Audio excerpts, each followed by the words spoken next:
communicating, the value. How do we actually value our volunteers for their time and their commitment with the association? So, of course, there's a plethora of ways to do that, but in today's environment, here is 3 simple ways that you, as leaders in your community, can do to honor volunteers now and, of course, in the future.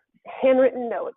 Of course, this has been around forever. This is not a new thing, but I read an article called The Power of Handwritten Notes, and it stated that research shows 81% of people find handwritten notes more meaningful than emails or text messages. 81%. What happens when you receive that handwritten note in the mail? What do you think people do with them, right? They put them maybe on their desk, on their bulletin board, on their fridge, and then every time they see it or walk past it, it brings a smile to their face. So handwritten notes, simple strategy, but very, very effective even in today's world.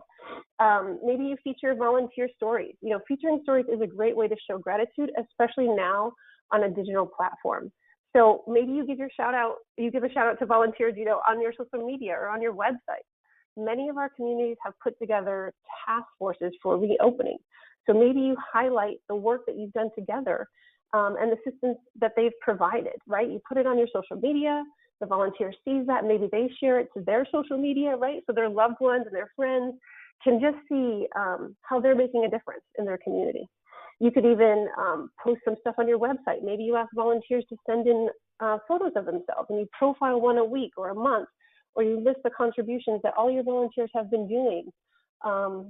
Just utilize what you have, the resources that you have, your digital platforms, and show your gratitude. And then the last one is volunteer recognition events.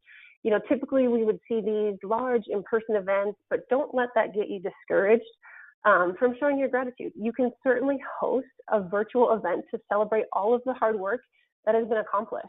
There's multiple digital platforms that can make virtual gatherings quick, easy, fun. Make it exclusive for your volunteers. Hype it up. You could even come up with a theme or toss an interactive game.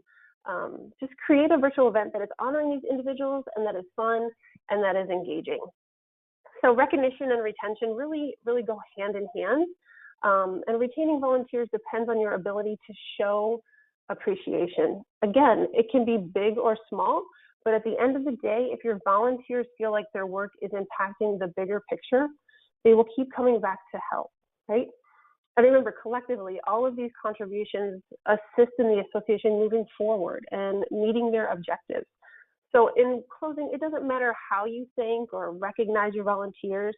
It just matters that you do it. And the most important thing that you can do this year as leaders for your volunteers is to say thank you. So I just love that quote on the bottom of the screen there. The heart of a volunteer is never measured in size, but by the depth of the commitment to make a difference in the lives of others. So with that, thank you, volunteers. And Michael, I will turn it back over to you.